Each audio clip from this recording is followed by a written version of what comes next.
Hello everyone. Welcome back to another video on Elite Academy, and we welcome you all to our DIA mains, daily issue analysis mains. Hope you all are making use of it.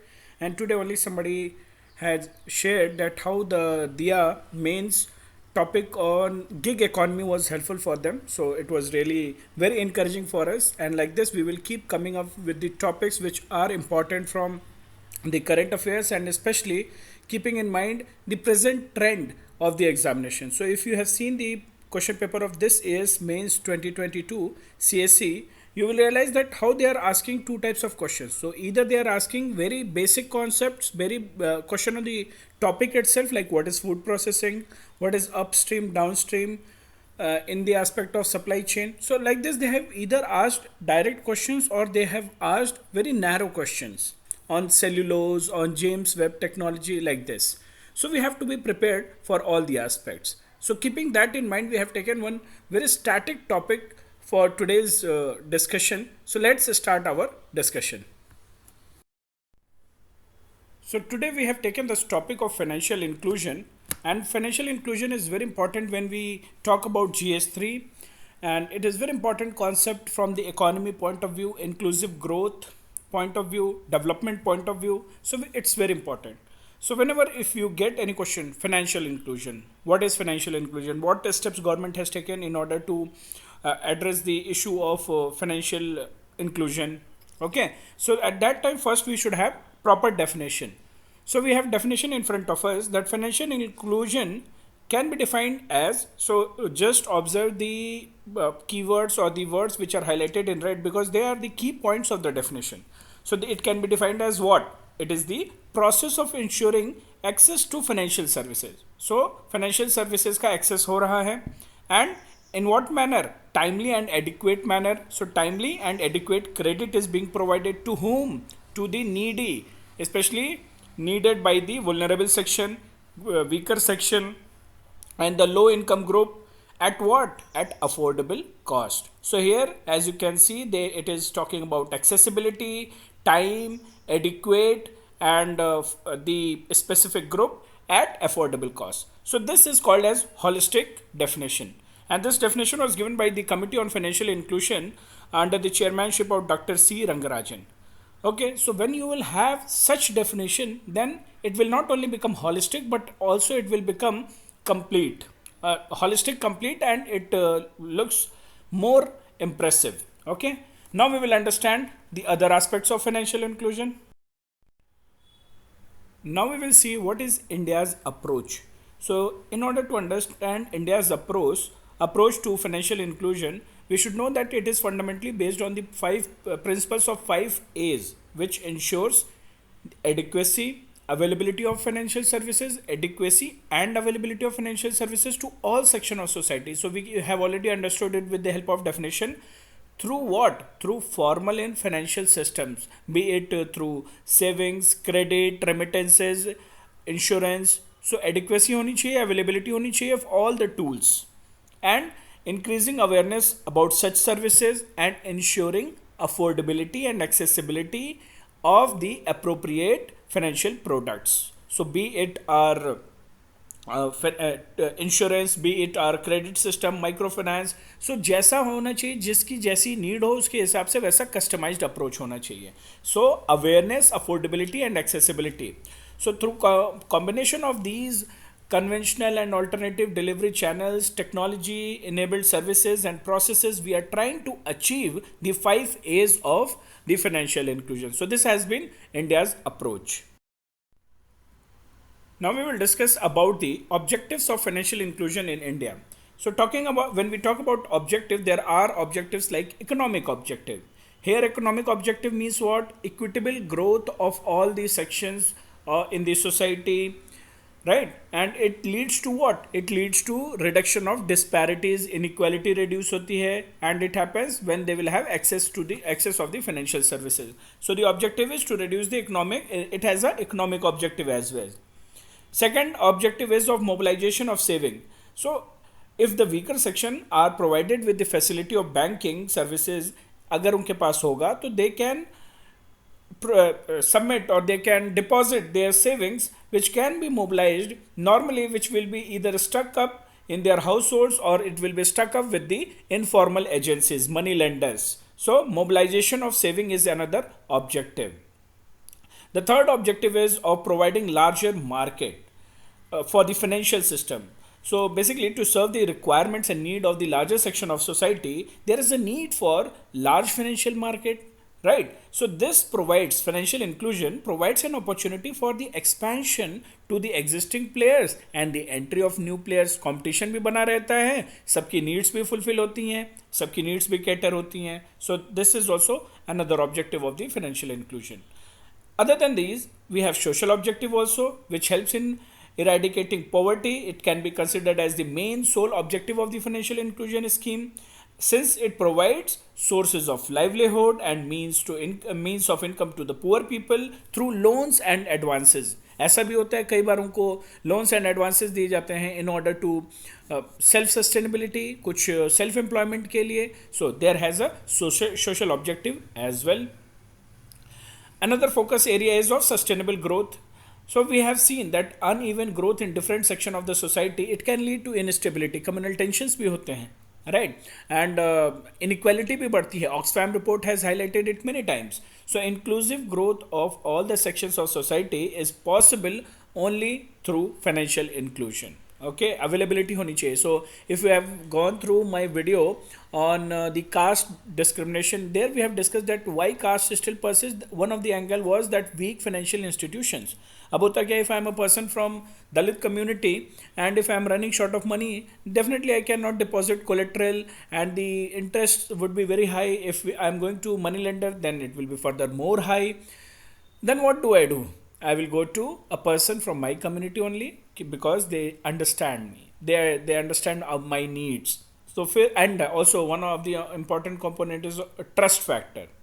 So we also go to our people from our community. So that's why we discussed there that why caste still persists, because of the failure of the financial institution in order to provide any kind of financial credit or the tools.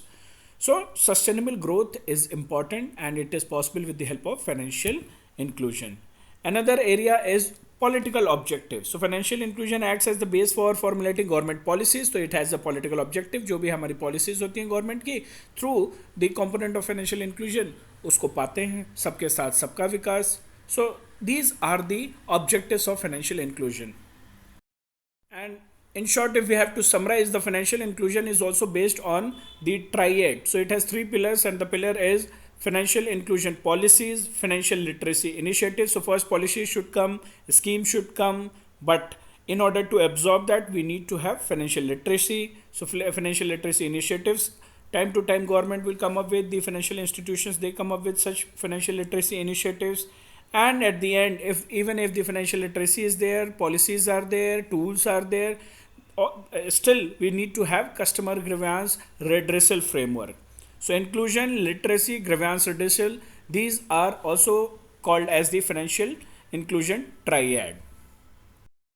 Now let's understand the extent of financial inclusion in India. So according to census 2011, only 58.7% of the households were availing the banking services in the country. Okay, तो ये status था according to the census. And according to RBI, the value of the annual financial inclusion, and there was an index, financial inclusion index, which was released in March 2022. There the value was 56.4%, and it has increased from 2021, which reflects the growth across all the sub indices as well, all the sub parameters as well.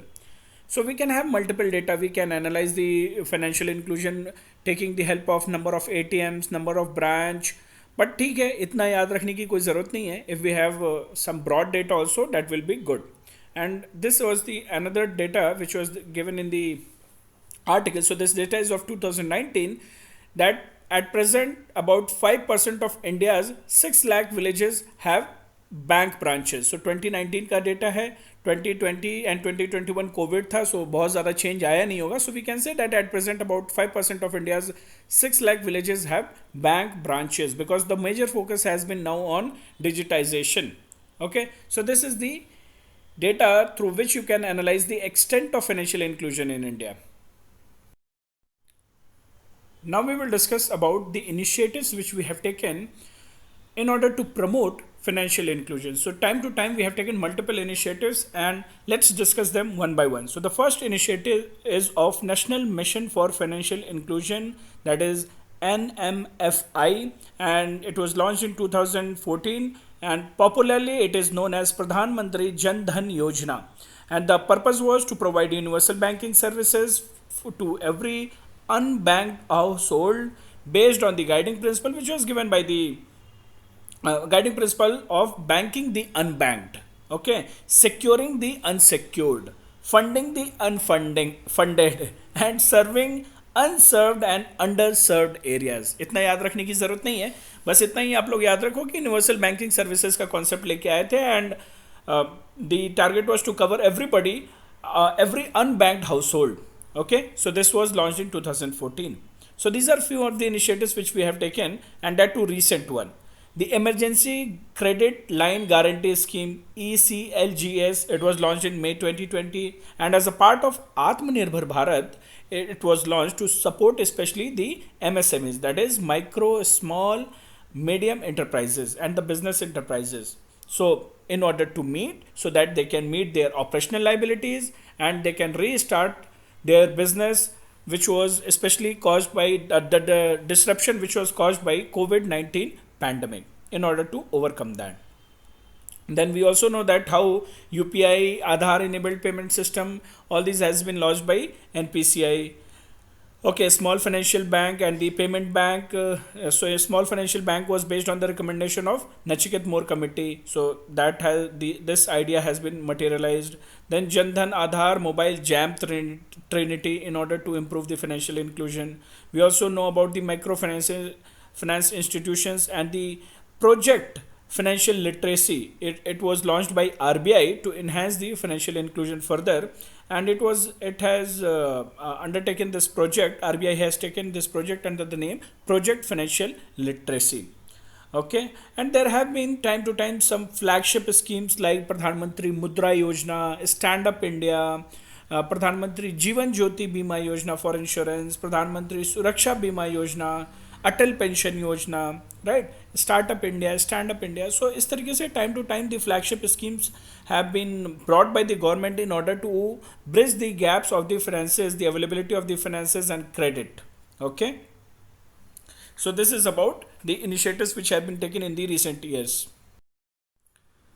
Here we have kept this the scheme in the format of table, that what all measures has been taken, major milestones in the financial inclusion, for financial inclusion has been taken in India. So as you can see, you can use them as a timeline for your mains answer writing. You can talk about that in 1969 nationalization of bank, then private sector priority sector lending came in 1971, where the target is to cover those people like agriculture, marginalized people. Then regional rural banks, establishment of NABARD in 82, 1992 self-help groups, bank linkage program, Ajivika. 1998 NABARD came, the whole purpose was to link self-help group linkage, the 1 million self-help group linkage by 2008.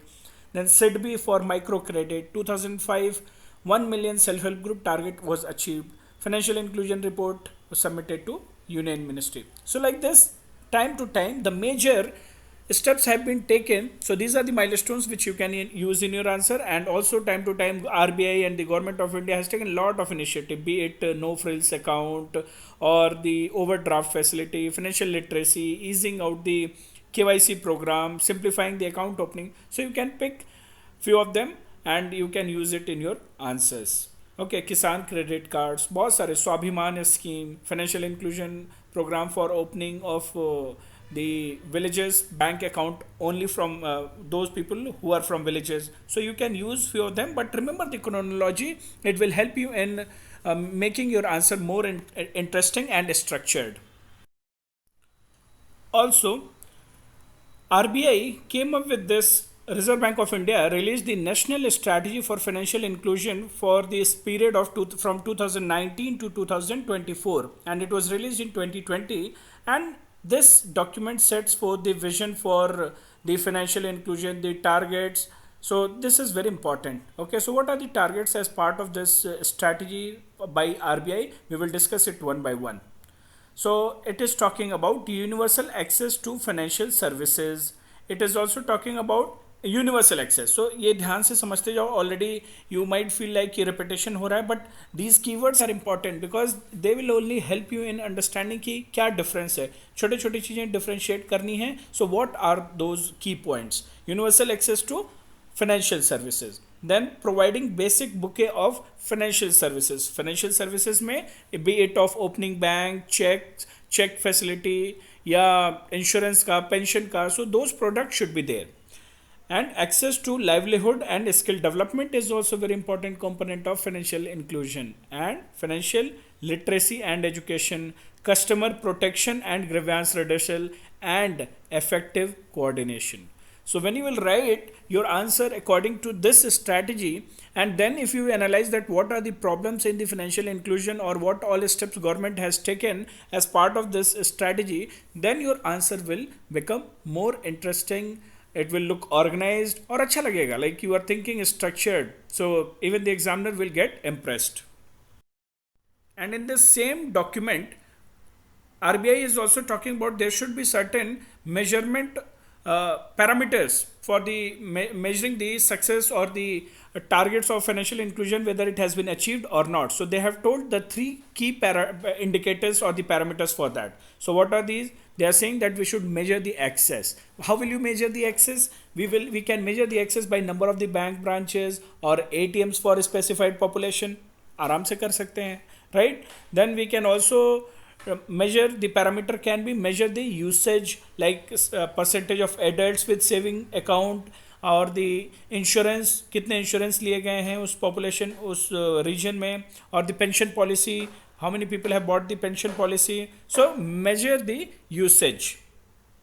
The third parameter which financial for to analyze whether the financial inclusion is happening in right direction or not, RBI has recommended that we should also measure the quality of the services such as grievance redressal through the number of complaints received and addressed. So we can measure the quality of services. So isn't it very interesting that if we have to analyze our answer, that how we will decide whether the financial inclusion is happening or not, then we can take the help of these three parameters. So make use of these, guys. It's very important.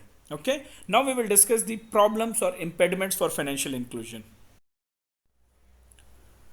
So let's start analyzing the impediments of the financial inclusion one by one. So ये analysis बहुत important होता है इस exam point of view से, और whenever you are going for appearing for interview. So this particular analysis is very important. So the first impediment is of infrastructural limitation. So banking transactions are enabled on real-time basis in urban centers. But what about the rural areas, the remote areas? So there we come across this problem of power failure. How many of you have visited the banks in rural areas or in the towns, tier 1 cities? Like often when I visit my hometown, the problem will be कि आज server का problem है, कुछ update नहीं हो सकता, passbook update नहीं हो सकती because there is no power.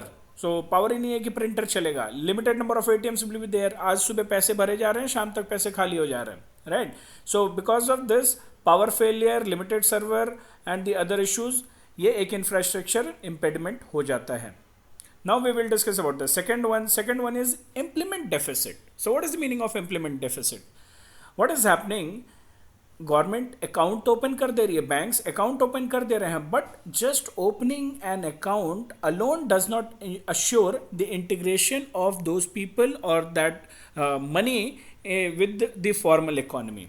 It requires lot of involvement like income generation, economic activities with monetary transaction should be there. Okay, so it has been found that Jan Dhan के अंदर प्रधानमंत्री जनधन योजना which was launched in 2014 and lot of account were opened, but कुछ दिनों के बाद वो सारे account dormant हो गए. So poor integration is there. It has been found that the percentage of the dormant account with zero balance is highest in the case of regional rural banks. So that integration which should happen with the formal economy is not happening because account खुल जा रहा है लेकिन income generation की activities नहीं provide की जा रही हैं. तो उसकी वजह से क्या हो रहा है? इम्प्लीमेंट डेफिसिट हो जा रहा है. The third issue is about lack of financial literacy. We all are aware of this, है ना? So we know that there are no specific tools like insurance, pension, check facilities. Anyways, forget about tools. The literacy itself, कि ये है क्या? Rural population, they hardly know about such things. They mostly rely on the informal sector for availing the finances, and that too, the money lenders, they charge heavy rate, very high rate. Okay, so they remain ignorant about the basic products like insurance, bank accounts, checks. होता क्या है यही नहीं पता है. Then जब यही नहीं पता है तो फिर how they will use. So this ignorance is also posing a challenge for policymakers facilitating the financial services. Okay, and especially when it is happening, the financial services are being provided with the help of technology, digitization in rural and semi urban areas, तब तो और challenge आता है, right? So that is problematic. There are certain supply side challenges as well. So the financial institutions, they are reluctant to serve the small value or the unprofitable customers with irregular income. So that such banks, they perceive that inclusion is one of the obligation rather than a business opportunity for them. So उनके लिए problematic है. तो supply side से जिसको services provide करनी है, at their level only the problem is there. Okay. Next problem is at the level of low banking penetration in rural areas. So in starting also we have discussed that how at present the data we told that is from 2019, COVID उसके बाद आ गया. So only about 5% of India's 6 lakh villages have bank branches. Right? So thus bank reach is poor in rural areas, leading to financial inclusion or exclusion. Definitely exclusion, right? Other issues related to the financial inclusion impediments are stricter terms and condition. एक definite list है, उसी के हिसाब से legal identity होनी चाहिए. So there is lack of legal identity. Sometimes they are lacking, they are not having the Aadhaar card, sometimes they are not having the driving licence. So there is lack of legal identity card, birth certificate, employment identity, which is also major factor affecting the access to financial services. And banks, they lay many terms and conditions for access of financial services, such as minimum balance should be this, geographic place, minimum transaction should be like this, collateral. Then sometimes they also ask for guarantor. So if I don't know how many of you are attending my ACE classroom program, so it is a paid course. So those who are watching, you remember we have discussed about that how recently in the as part of case studies and example we have discussed that how one of the IPS officer in a tribal area, she asked the policeman to become the guarantor for in the bank for the tribal people so that they can get the access of the finances. समझ में है problem किस level की है, right? So this is the problem. Coming to the next issue, technology based and security concerns, related security concerns are there. So what is happening nowadays, the financial transactions, especially through banks, now it has become more and more technology based, technology oriented. So there are security concerns related to such transaction, to such banking ideas, because it has been found that it results in frauds, and thus it has the potential to undermine the public confidence as well. So electronic payment products, it is not being trusted, it has its own risk. Okay, and that too, when we have poor financial literacy, we have poor digital literacy, then the whole process becomes very cumbersome. So जिसने Jamtara movie देखी है, Jamtara 2 is also coming. So if you have not gone through Jamtara movie, please go through it. You will understand that how these electronic based transaction or electronic payment products are creating or has given the scope of new types of crimes. Okay, another issue is related to restrictive banking correspondence.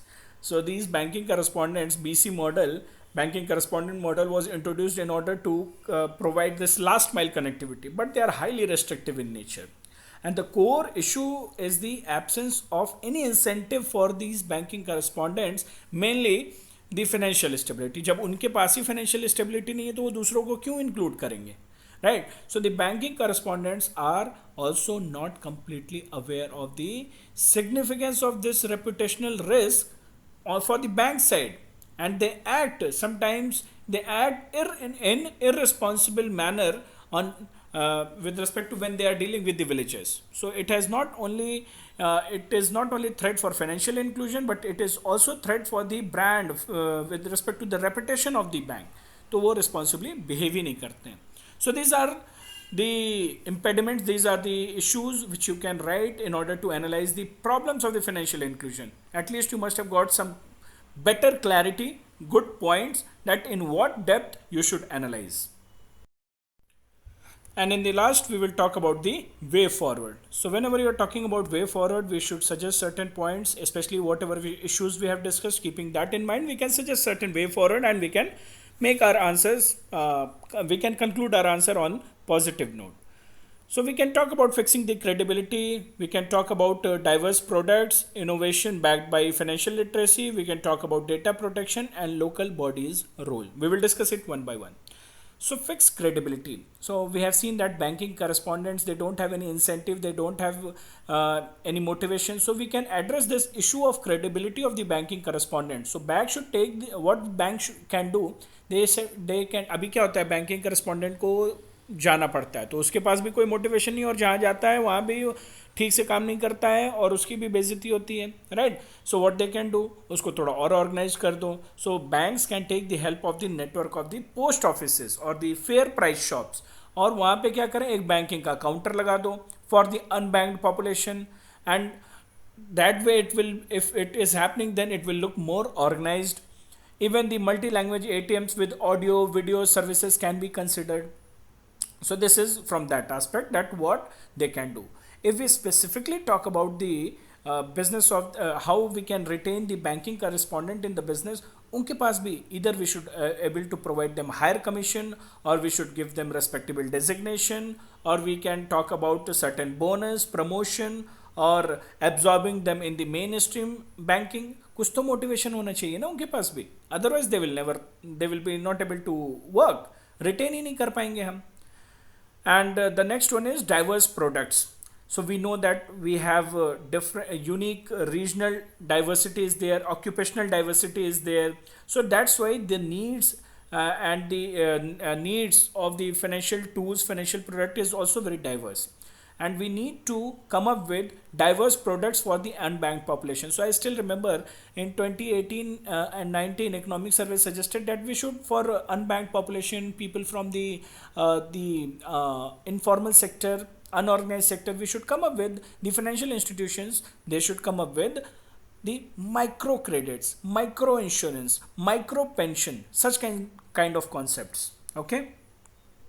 Third is innovation backed by financial literacy. So there you talk about that how we can create the awareness in different kind of products through various schemes of financial inclusion, making use of the local language, radio, community radio, television, print media, local artists, local icons, right? And the brand ambassador of they can be the local people, can be the brand ambassador of such campaigns, which will help in building the confidence, public confidence. Okay. And common consumer knowledge in center should be there in rural areas. Toll free can be a solution. So step by step financial literacy should be increased, and people should be given the instructions on how to use this mobile banking. So that way we can also increase we can take the help of innovation, and which can be backed by the financial literacy. And when people have this fear of data fraud, so the fourth point you talk about that we need data protection, strong data protection regime in addition to greater digitization, right? So we need to also strengthen our cyber security and data protection regime in the country. And in the end you talk about the local bodies role, that how important role they can play, be it PRIs or municipalities or the city councils. They can not only help in identifying the unbanked areas, but they can also encourage the unbanked population to start operating in the formal banking channel. So this way you can make use of, you can take help of these points to suggest a way forward with respect to financial inclusion in India. Okay, so hope you all enjoyed. You all must have got a good perspective, and especially here we have not discussed about we have not done the analysis of different schemes or policies that we have discussed, that what steps has been taken. Rather it was an overall understanding, it was about overall understanding with respect to the issue. Okay, guys. So hope you all have enjoyed. Make use of the discussion. The handwritten notes will be provided in the Telegram channel. So if you have not joined, the link of the Telegram channel is there in the description box. And make use of the prelims and the mains. Okay, guys. Take care and bye bye. See you.